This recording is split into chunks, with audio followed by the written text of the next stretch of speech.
हाय दोस्त लोग, कैसे हैं? परमेश्वर के नाम पे आज सुबह आप लोग को धन्यवाद नमस्कार कर रहा हूँ। कल पूरा हम लोग को भगवान बचा दिया ना, आज दिन कृपा हम लोग दे दिया, दूसरा दिन नहीं क्या भगवान नहीं तो हम नहीं।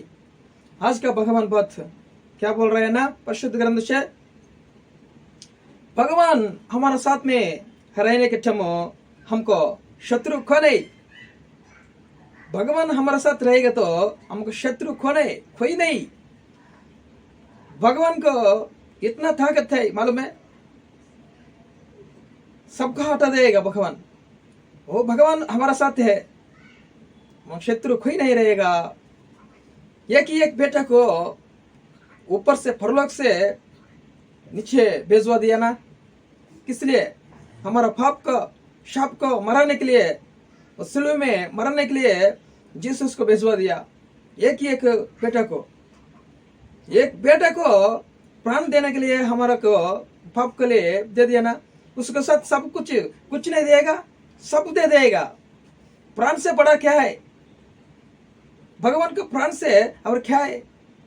प्राण हम लोग को दे दिया ना, उसके साथ तो तुम आपको मेरे को कुछ नहीं देगा, भगवान सब दे देगा। आप पूछना पड़ेगा भगवान से, दिल से पूछना, मन से पूछना, सब कुछ दे देगा। भगवान को मांग लीजिए, आज सब कुछ आपको ठीक रहेगा। Praise Lord. తెలుగు में बात करता। అత్యున్నత ప్రేమ నమ్మకం కలిగిన దేవుని బిడ్డలందరికీ యేసుక్రీస్తు శ్రేష్టమైన నామంలో ఈ ఉదయకాల సమయంలో మీకు శుభములు తెలియజేస్తున్నాను. Praise the lord. ఎలాగున్నారండి మీరు, మీ కుటుంబాలు, పిల్లలంతా క్షేమంగా ఉన్నారా? దేవుడి నిండుకాల సమయం అంతా కూడా మనల్ని కాచి కాపాడి ఈ దినమును బహుమానముగా కానుకగా మనకి ఇచ్చినాడు. ఆయన పరిశుద్ధ నామానికి మహిమ కలిగిన గాక. దేవుడు గొప్ప దేవుడు. ఈరోజు పరిశుద్ధ గ్రంథాలు తెరిచినట్లయితే మన వాగ్దానం కోసం ఎదురు చూస్తున్నాం కదా. రోమీలకు రాసినటువంటి పత్రికలో నుంచి 8వ అధ్యాయము 31వ వచనం. ఇట్లుండగా ఏమందము, దేవుడు మన పక్షమునుండగా మనకు విరోధి ఎవడు? తన సొంత కుమారుని అనుగ్రహించుటకు వెనుదీయక మన అందరి కొరకు ఆయనను అప్పగించిన వాడు, ఆయనతో పాటు సమస్తమును మనకు ఎందుకు అనుగ్రహించాడు?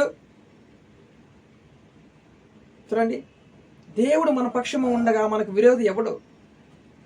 దేవుడు ఈరోజు మన పక్షముగా ఉండాలంటే దేవుణ్ణి నువ్వు కోరుకోవాలి. ప్రభా, నా హృదయంలోనికి, నా కుటుంబంలోనికి రండి ప్రభా. పాపిని నన్ను ఈరోజు మరి క్షమించి, మా అతిక్రమం క్షమించి ఈరోజు రక్షణ అనే గొప్ప భాగ్యం ఇచ్చినావు కదా, మా కుటుంబానికి, మా హృదయంలోకి రమ్మాలని నేను ప్రార్థిస్తున్నాను స్వామి అన్నప్పుడు ఆయన మనతో వస్తాడు. ఆయన మన పక్షం ఉండగా మనకు విరోధి ఎవ్వరూ ఉండడు. తన సొంత కుమారుని అనుగ్రహించుటకు ఆయన వెనుక తీయలే, మనందరి కొరకు ఆయనను అప్పగించిన వాడు, ఆయనతో పాటు సమస్తం ఎందుకు అనుగ్రహించడు? ప్రాణం కన్నా గొప్పది ఏముందండి? తన కుమారుని యొక్క ప్రాణం ఇయడానికి కూడా ఆయన వెనక తీయలే. పాప పరిహారం కోసం, మానవ పాప పరిహారం కోసం దేవుడు తన ఒక్కగానొక్క కుమారుని భూలోకాన్ని పంపించాడు, మరణించాలని, పాపాల కోసం మరణించాలి నా కుమారుడని. మరి కుమారుడి కన్నా, మరి ప్రాణం కన్నా అంతకన్నా గొప్పది ఏమైనా ఉందండి? మరి దేవుడు అంటున్నాడు, ఒకగానొక్క కుమారుని అనుగ్రహించాను, దానికన్నా ఏదైనా గొప్పది ఉందా? ఈరోజు నువ్వు అడిగితే ఏమి ఇవ్వలేడా? ప్రాణం పెట్టిన దేవుడు ఈరోజు నీకు చిన్న చిన్న యొక్క బహుమానాలు ఇవ్వలేడా? ఈరోజు నీ కుటుంబంలో సమస్యలు తీసేయాలని ఆశపడుతున్నావా? ఈరోజు నీ కుటుంబంలో అప్పులు నేను బాధపడుతున్నావా? శ్రమలు వచ్చి నేను బాధపడుతున్నావా? గృహం లేదని బాధపడుతున్నావా? జ్ఞానం లేదని బాధపడుతున్నావా? వివాహం కాలేదని బాధపడుతున్నావా? గర్భఫలం లేదని బాధపడుతున్నావా? శత్రు సమూహం నన్ను వేధిస్తుంది, సంపాదించిన డబ్బు నిలవటం లేదు గృహంలో అని బాధపడుతున్నావా? జీతం కన్నా ఎక్కువ ఖర్చులు ఎక్కువ వస్తున్నాయని బాధపడుతున్నావా? ఒక్కగానొక్క కుమారుని దేవుడు ఈ లోకానికి మనకు అనుగ్రహించిన దేవుడు వీటన్నిటిని నీకు అనుగ్రహించలేడా? వీటన్నిటిని తీసి నీకు అభివృద్ధి కలిగించలేడా? ఈ సమస్యలను తొలగించి నీకు అభివృద్ధి కలిగించలేడా? కలిగిస్తే నువ్వేం చేయాలి? దేవుని పాదాల సన్నిధిలో మరి మోకరించి అడగాలి. ఆయన నీతిని, రాజ్యం మొదట వెతకాలి. ఆయన నీతి ఏంటి? ఆయన రాజ్యం ఏంటి? ఆయన రాజ్యం పరలోకంలో కోటాది కోట్ల దేవదూతల చేత నిత్యం ఆయన పరిశుద్ధుడు పరిశుద్ధుడు పరిశుద్ధుడని ఆరాధించబడుతున్నాడు. మరి ఆయన రాజ్యం అదే. ఈ భూలోకంలో నువ్వు ఆయన స్తుతిస్తున్నావా? ఆరాధిస్తున్నావా? ఆయన రాజ్యాన్ని కడుతున్నావా? నీ గృహంలో ఆయన రాజ్యాన్ని కడుతున్నావా? నీ గృహంలో ఆయన యొక్క నీతిని వెతుకుతున్నావా? ఆయన రాజ్యమును, నీతిని మొదట వెతుకు, అప్పుడు అవన్నీ నీకు అనుగ్రహించబడతాయి.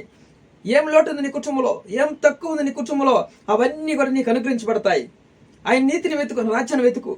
ఒకగానొక కుమారుణ్ణి అనుగ్రహించిన దేవుడు, ప్రాణం పెట్టిన దేవుడు మన కోసం ఈ చిన్న చిన్న బహుమానులు, వస్తువులు నీకు ఇవ్వలేడా? గర్భఫలం నీకు ఇవ్వలేడా? ఆకాశ నక్షత్రం వల్ల అబ్రహామును సంతానాన్ని విస్తరింపజేసిన దేవుడు నీకు గర్భఫలం ఇవ్వలేడా? నీకు వివాహము కావాలి మరి చేయలేడా? నీకు వివాహం కోసం ఒక స్త్రీని అనుగ్రహించలేడా? ఆదాము కొరకు అవ్వను ఒక స్త్రీగా మరి అనుగ్రహించలేదా దేవుడు? ఈరోజు నీ వివాహం కోసం ఎదురు చూస్తుండేమో.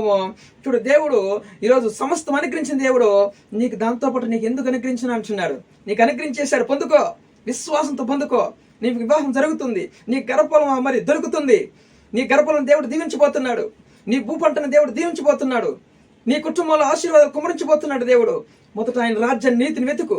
ఆమె నన్ను ఈ వీడియో చూసి ఆమె నన్ను గొప్ప కార్యము నువ్వు చూస్తావు, గొప్ప కార్యం చూస్తావు. శుభవచనము నీ కుటుంబంలో జరగబోతుంది. యేసు నామములో క్షేమంగా ఉండండి, సంతోషంగా ఉండండి. ఒకగానొక కుమారు నీ కోసం అనుగ్రహించినాడు దేవుడు. ఆ మాటను జ్ఞాపకం చేసుకో. మరి సమస్తం దాంతోపాటు నీకు ఎందుకు అనుగ్రహించాడు? నీతి, న్యాయము, ప్రేమ, విశ్వాసం కలిగి ఉండు. అంతే. దేవుడు రేపటి అద్భుతం చేయబోతున్నాడు, గొప్ప అద్భుతం చేయబోతున్నాడు. ఈ వాగ్దానం ఆమె నన్ను వాగ్దానం చూసి అందరికీ షేర్ చేయి, లైక్ చేయి, సబ్స్క్రైబ్ చేసుకోండి, మీ ఫ్రెండ్స్కి వాళ్ళందరికీ పంపించండి. దేవుడు అద్భుతాలు చేయబోతున్నాడు. సమస్తం నీకు అనుగ్రహిస్తానంటున్నాడు. చిన్న చిన్న బహుమతులు కాదు, పెద్ద పెద్ద బహుమతులు మీకు ఇస్తాను. దాంతోపాటు ప్రాణం కన్నా బహుమతి ఏదైనా ఉందా? ఏమి లేదు. దాంతోపాటు దేవుడు సమస్తం అనుగ్రహిస్తున్నాడు. సంతోషంగా ఉండి, హ్యాపీగా ఉండు. దేవుని నామానికి మహిమ కలిగిన ప్రార్థన చేసుకుందాం. తండ్రి, మా కొరకు ఒకగానొక కుమారుణ్ణి అనుగ్రహించిన దేవుడు, దాంతోపాటు నీకు సమస్తం ఎందుకు అనుగ్రహించను అన్నావు స్వామి. నువ్వు అడిగిన దానికన్నా, ఊహించిన దానికన్నా అత్యధికంగా అనుగ్రహించే దేవుడు. ఎవరు ఏ యొక్క లోటుతో, ఏ కొరతతో కుటుంబంలో అడుగుతున్నారో ప్రభా, వాళ్ళ యొక్క నాయన ప్రతి ఒక్క అవసరాలు తీర్చి ప్రభా గొప్ప